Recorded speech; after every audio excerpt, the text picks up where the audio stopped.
Shanti, Shanti, Om. Om Shanti, Om Shanti, Om Shanti, Shanti, Om.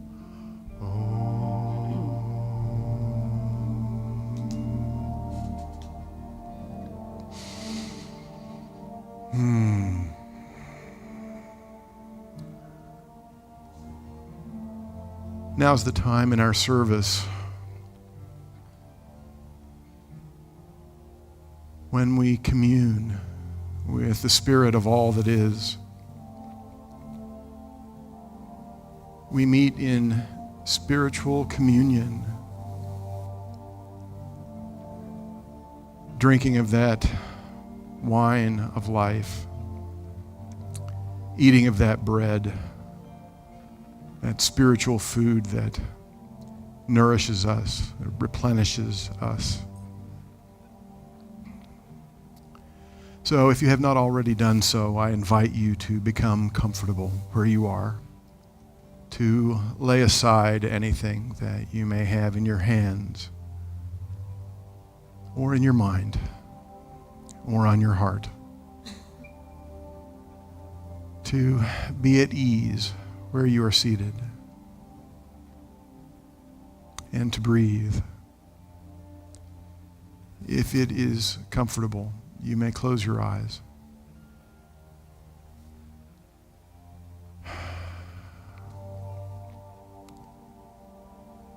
Today,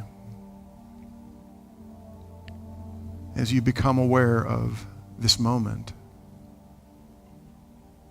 rather than turning within, I invite you to become aware of all that surrounds you, all that is in God in this moment. The sound of my voice, the music,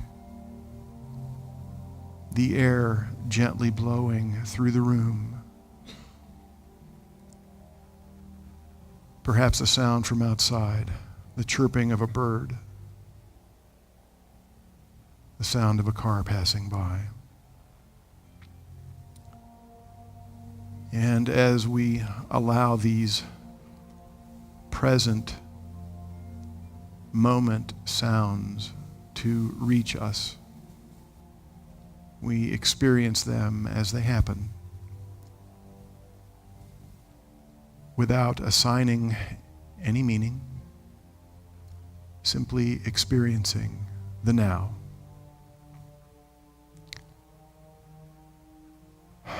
And as our outer senses become attuned to this moment and receptive to all that is, we also extend our inner senses, and we allow our third eye and our inner ear, our very field of energy, to reach out, to experience the feeling of the energy of that person sitting next to us, the light and love that they radiate. As we breathe in the air, our body also drinks in that energy.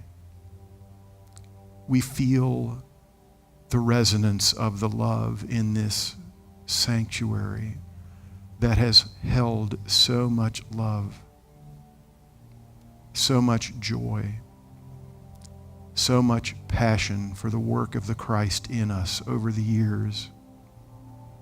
We feel the echoes of that love and that light and that joy. We allow our own energy field to come into alignment with that vibration, because the truth of what we are is love, is light, is joy. And we reach out even further in consciousness out to all the living things that surround this place. Every blade of grass, every shrub, every tree on this property, the birds that fly, the bugs that crawl, the cats that hunt, all of the life that is here, and we feel that vibration of life, and it is ours. We can allow our consciousness to move even further outward to this city, to all the people in this very moment joined in prayer, in whatever church or temple they gather. Thousands of us all praying together in this very hour, in this very moment. All reaching out in consciousness to the same energy by whatever name we know it. We are one. We are together. Regardless of color, regardless of religion. We vibrate as one in prayer.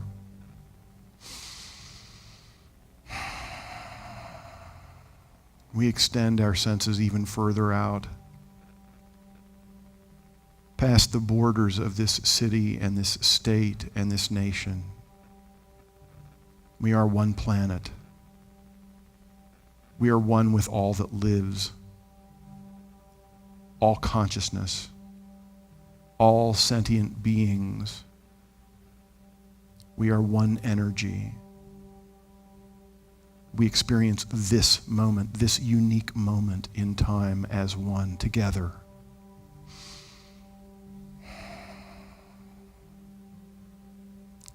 And we feel the love that is the truth, the deepest truth of who we are. Behind that love is light, pure light. We are the energy of God made manifest. In this vibration of love, in this expression of light, we find the joy of being alive, of being part of the manifest realm, of being a window on God's consciousness in this very moment.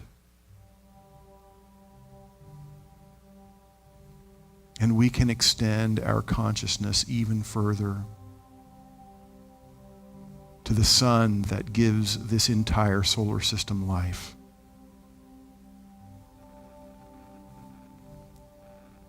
To interstellar space, the nearby stars, the galaxies,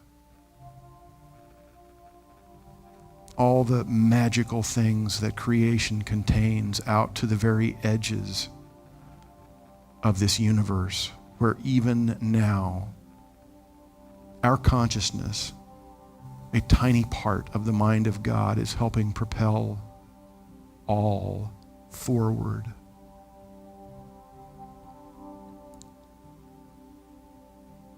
We are part of the mind that touches the deepest edges of space. In this moment, more is being created, more than our minds can imagine. And yet we are one with that. We are that. Our energy is the energy of all that is. We are made of stardust. We are one. And in this moment, this oneness, this harmonious vibration of light and love, we pause to spend time, to be in communion with all that is in the silence.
from this place at the very edge of the mind of God. We know our oneness. As we begin our return to this body in this place at this moment,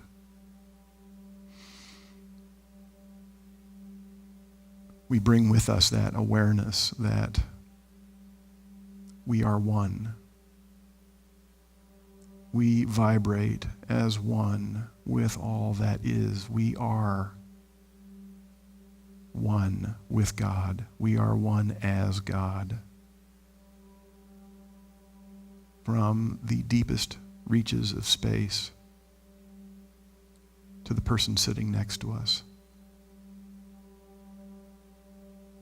We are one with all of it. And as part of God mind, we experience this now moment as part of God's light, part of God's love. This is the kingdom of heaven right here, right now. For the enormity of it and for the intimacy of it, we are deeply, deeply grateful for it all and for our next breath. We say thank you. Thank you. Thank you, God. So it is. I was talking with one of our members last week, and he was describing a conversation that he'd had with a young friend of his who actually, I think, goes to UAB. And when his friend was talking about the members of our music ministry, he said, "You know, you have the best musicians in Birmingham." And I am grateful to agree. So thank you. Thank you so much.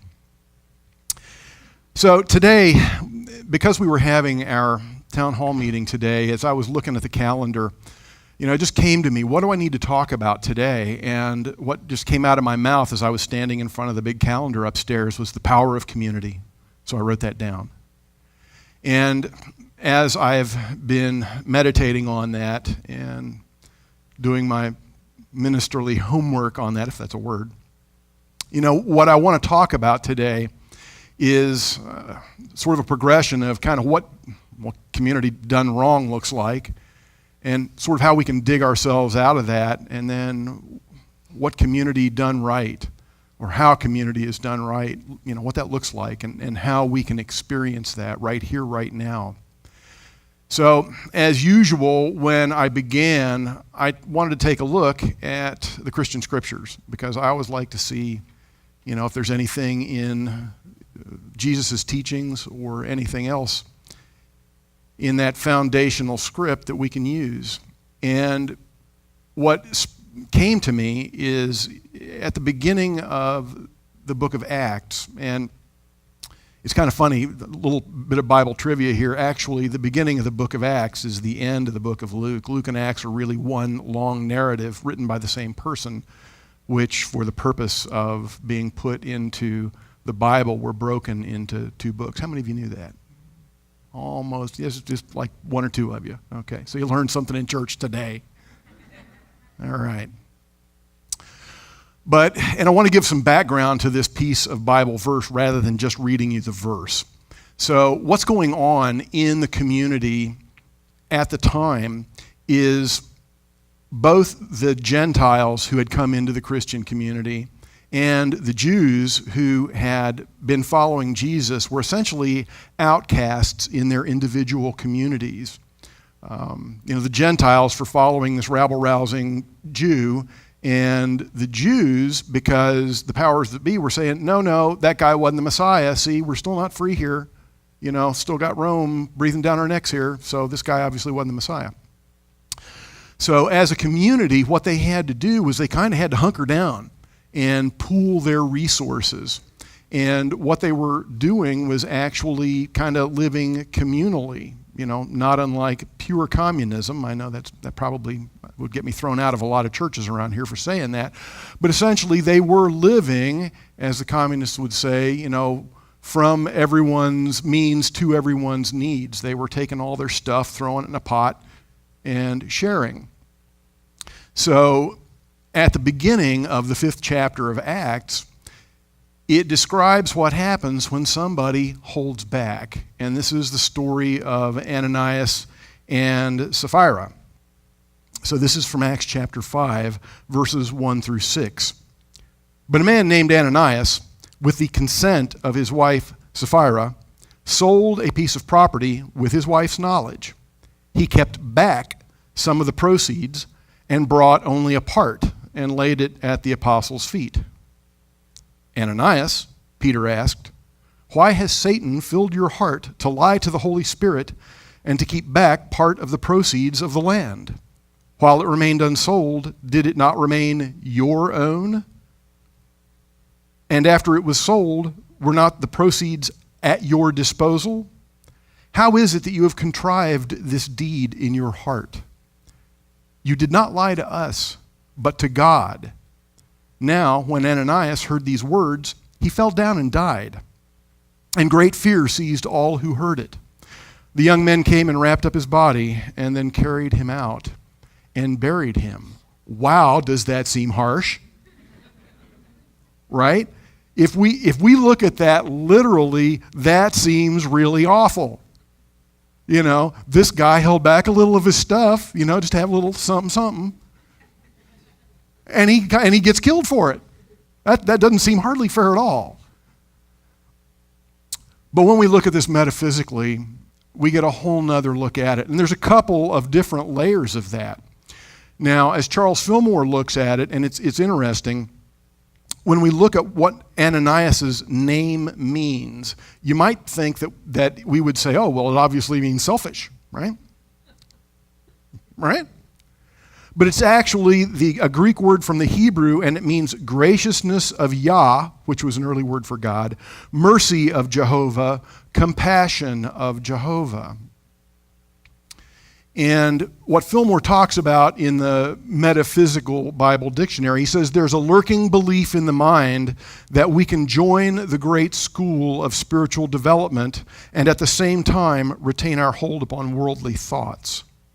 This belief represents Ananias in Acts 5, 1 through 5, deception.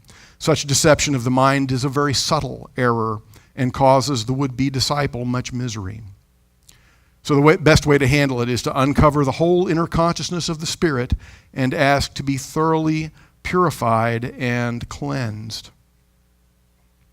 So at the very innermost level, what this is about is our own letting go of our material thoughts, our need to hang on to the material world. When Peter talks about Satan, in unity, we metaphysically interpret Satan as the sense consciousness or the ego consciousness. So what we're talking about is being possessed by or being seduced by that sense consciousness, saying, oh no, there can't be enough for me if I give everything I have. I got to keep a little something for me, right? I can't give it all away. I can't give all of who I am or what I have to everyone and everything around me because there's not enough. That underlying belief that we have, whatever it may be, either that the material is more important or there's simply not enough to go around. Jesus actually takes a look at this fear in another one of his parables. You may remember the parable of the talents that Jesus tells about the master who is getting ready to go on a long trip. And he brings in 3 of his servants, and he gives each of them some talents, which was a word for the type of money that they used back then. It comes from talenti. So he goes away, he's away for a long time, he comes back, and one of his servants has invested his talents really well and has made a lot of money, and the master said, well done, thou good and faithful servant.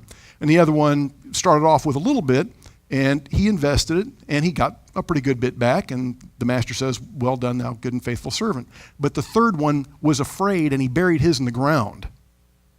And, of course, the master says, you wicked servant. Right? That fear is what we're talking about here. It's the fear of loss, the fear of putting everything we have out there on the line. And it is as meaningful in our own individual spiritual development as it is in the way that we reach out and live in community. You know, so many people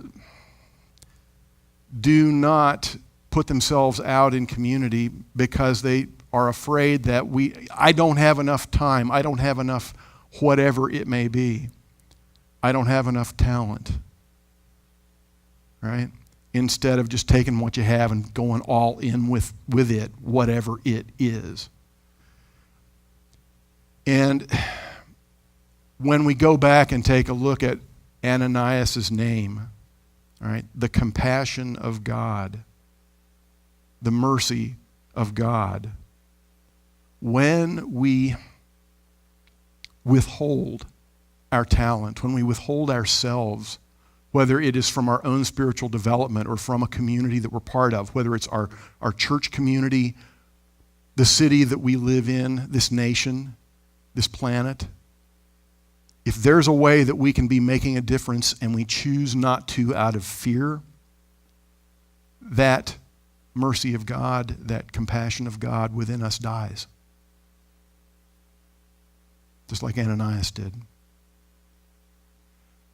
So, what it is up to us to do is to examine, to take a look at our lives, to take a look at our fears, and say, how can I overcome this? What are my deeply held beliefs that are getting in the way of me giving, of me expressing all that I am, of me showing up as that compassion of God, that mercy of God, that love that God is? How can I reprogram my mind to think a different way? How can I be in this world a different way? So, here at Unity, we have been doing some of that work. Last year, we called the year of living with nothing and no one against you. And we've been doing a practice we call the Q process or the Q effect. How many of us have been through a Q effect workshop? Okay, there's a pretty good number here, but there's still a pretty good number that haven't. And we are going to be having one more Q effect workshop coming up the first weekend in June on Saturday. And if you've not yet done that work, I strongly encourage you to do it. Because what it does is it helps us reprogram ourselves from some of the earliest beliefs that were created in childhood by, very often, our parents' lack of ability to give us everything that we needed to thrive. And I like the way that they say this: despite our best efforts, no human environment can fully and unceasingly reflect the divine truth of our children back to them. Some environments come close. So how many of you can say, yeah, my parents, made me feel like I never lacked for anything. I always had everything I needed. It was all good, no matter what. Not a whole, there's got a couple of hands coming up here, but for most of us, we might say, yeah, there was a little something missing there. When I cried out, what I wanted, what I needed didn't quite show up, or what showed up was not what I was asking for, right? It says that it is now widely accepted that childhood's earliest years are the most impressionable. And the emerging field of interpersonal neurobiology suggests that it may be even more important than we once thought. Young children are so deeply dependent on their caregivers for survival that parental response to their attempts at communicating needs is tantamount. Infants often display trauma responses even during relatively small lapses in needs fulfillment. Having a baby around the church, I can tell you that happens a lot, right? Wyatt does not always, we don't always get that right, and he will tell you too. Young children have not yet developed the ability to think abstractly, so everything is interpreted in concrete terms. Further, they are still differentiating themselves from their caregivers. Consequently, everything that happens, this is important, everything that happens is seen and felt by the child as deeply personal and about them. Right? It's all about me. I'm the baby. Right? It's all about me. So anytime a need is not met, it's about me. I'm doing something wrong. Right? And from deepest childhood, that belief system gets carried forward with us. So what we want to be able to do is reprogram the belief systems that we have taken on, whether it's there's not enough, right? You ever been at a big family meal? You know, a meal with a big family, like not a big extended family, but a family that grew up with like 9 kids, right? And it's like watching lions going after a wildebeest. You know, when the stuff gets laid on the table, right? That is not enough. I got to grab for it and get all that I can right now. I'm not making this up. That stuff comes to us from deepest childhood, and it affects the way our brains are wired in a lot of different ways. We may have different messages depending on what they are. You know, I'm not worthy. I'm not enough. I'm not acceptable. There is never enough. All these, sort of negative things that we got wired into us as children and babies because our caregivers couldn't figure out how to fulfill our needs because we couldn't express ourselves. We carry that forward with us. And, at some point in life, we end up like Ananias, holding back something that we have because we think that if we don't do that, there won't be enough for us. That for whatever reason, we have to take care of us because the universe won't do it. We get into that mindset that somehow the universe is against us instead of knowing that God, the universe, is for us in every moment, in every place. I know some of you are probably thinking, but Reverend Charles, I've had some pretty not so nice things happen to me. What about that?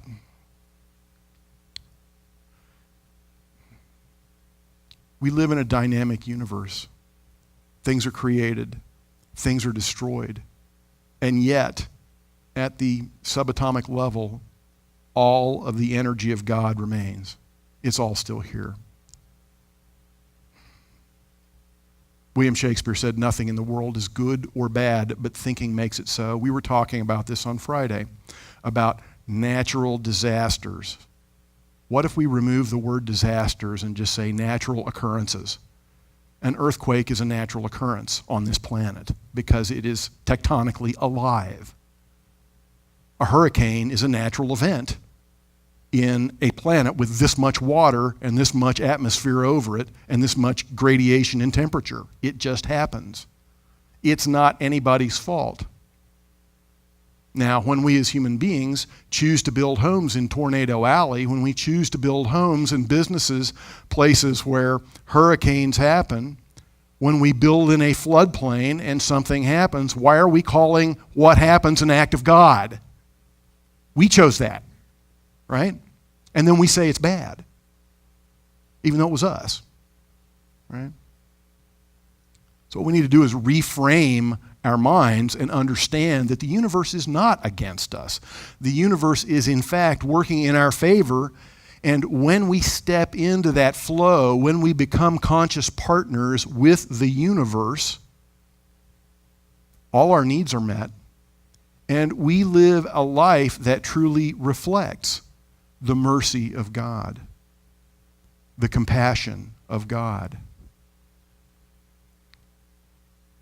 We can live in that way together in a way that's totally different from what our child's mind understood when its needs weren't met. Our needs are met. And not only are our needs met, but our soul continues to grow when we give from that place of giving all. I'm going to invest all of my talents. I'm not going to bury any of them in the ground. I'm going to show up with everything I have for my community, not part of it. I'm not going to worry that there's not enough for me. I'm going to give. It is impossible to outgive the universe. It is impossible to outgive God, no matter how much we try. So, once we relearn what it means to be in relationship with God, once we do that work, whether it's the Q effect or some other spiritual discipline to help us unlearn our fear and to learn our faith, to learn our trust. Once we do that and go forward, what does that look like? So I was looking at a couple of examples of what it looks like to be in community. And I found a Jewish community that I thought has a really good line on this, and I want to share some of what their practice is. This is a community called IKAR, spelled I-K-A-R, and it may stand for, it may be a long Jewish acronym that I'm not going to get into. But they operate their community based on 4 pillars: Torah, Tikkun, Tefillah, and Kehillah, and I probably butchered those really badly. But those 4 pillars, they say, are designed to address the alienation that we sometimes feel by expressing our core commitments and a way to expand, in their cases, their own Jewish horizons through learning and spiritual growth, through the work that they call tikkun, repair of their city, their community, and their world. And they help that by building through community both spiritually and physically. So these 4 pillars that they hold on to, every year they reconsecrate themselves, they rededicate themselves to taking one of the principles at least within each of those 4 pillars and practicing that for the year. So the first one, Kehillah, is building strong community. And that includes things like helping feel welcome when they show up on Sunday, or Saturday in their case. Bringing food and love when people are having either a time of celebration or a time of struggle. Committing to sitting Shiva with people, in other words, being in grief with people in their time of loss. Volunteering at the offices of IKAR. Reading the Torah or the prayer books on Shabbat or on holidays. The pillar of Torah, and this kind of corresponds to when we talk about our spiritual growth, or in the 4 T's, the practice of tithing of our time back to ourself. They talk about attending house parties and other adult learning opportunities. Yes, like small groups. Learning to read Hebrew, learning to read the Torah, attending parent and me classes. Okay? Attending their religious school, expanding their understanding of their spirituality, very similar to some of the things that we do. Tikkun is harnessing our collective power to make the world more just. Kind of like in Unity, we talk about doing inspired outreach. And some of the specific things that they commit to doing is feeding their neighbors, community organizing, green action, environmental justice, or global partnership. This particular community has a village in Uganda that they're helping install solar and irrigation technology into. And then finally, tzedakah, which is contributing financially to their spiritual community. And I love this down here. It says, we ask a lot of our people, but the success of their model is really a proof of the assumptions. They said that people want accessibility and low barriers to entry, which is like us. We'll take anybody, right? But once you're there, says they want to be challenged with an experience that is authentic, stimulating, open-minded, and non-judgmental. How does that sound? Yeah, I love that. So we say, okay, but that's some Jewish people. How do we do this in unity, right? So I found a really good example of some people who are currently living this out in unity. Martin Dowman writes in the Unity Leaders Journal, in the fall of 2015, I had an opportunity to sit down with Paula and Denny Lofstrom, longstanding Unity members from Unity of Overland Park, Kansas, which is where I used to go when I was at the Village, and Unity Temple on the Plaza in Kansas City, Missouri, as they shared with me the powerful changes they are making in Tanzania. In 2005, they were founders of International Health Partners, a 501c3 nonprofit, raising funds for the sister organization by the same name in Tanzania, which is an official NGO, non-governmental organization. They shared how diverse groups have come to support the construction of the Children's Hospital, and how Unity Church of Linwood, Washington, from halfway across the country from those two churches, created a team of volunteers this past summer to go to Tanzania and be of service to the hospital construction. This team provided their sweat and determination to install over a mile of fence around the 62-acre property, paint, clean, and provide hard work in service to this cause. Denny shared, they worked through the heart of the African sun and/or the heavy sudden rainstorm from early morning to late afternoon. Now, while Paula and Denny travel for 4 to 6 months of the year raising funds to support the construction of the hospital, Paula shared why International Health Partners was so needed. She began with the simple facts that 25% of children die before reaching the age of 5. And 1 out of 3 of these deaths occurs in the first month. That comes out to 140 newborn children dying each day, while at the same time, 1 woman per hour dies in childbirth. This is what makes it the 6th most dangerous country in the world for childbirth. During this discussion, she shared photos of people being cared for and volunteers offering themselves in service to International Health Partners. They shared how the first medical building for the hospital and outpatient care facility is close to opening. What struck me deeply was the simple, genuine love for the health of the children and the enormous vision and determination they have to make this happen. That's what giving with both hands looks like. Finding something that we are passionate about, that we can make a difference doing, and not holding something back. Not allowing that compassion of God within us to die, but feeding it by sending it out.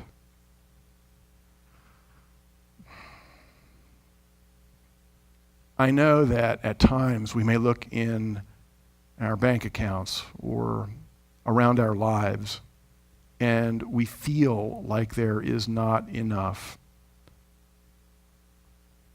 But it's a misperception.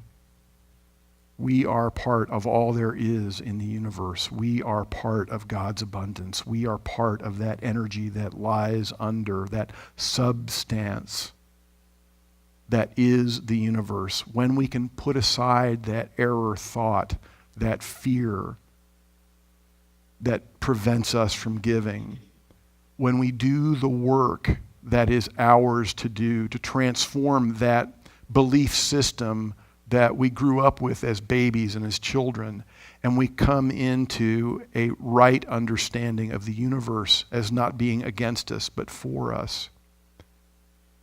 And when we extend with both hands everything we have to the universe, we live as part of the Christ. We are Christ, whole and perfect.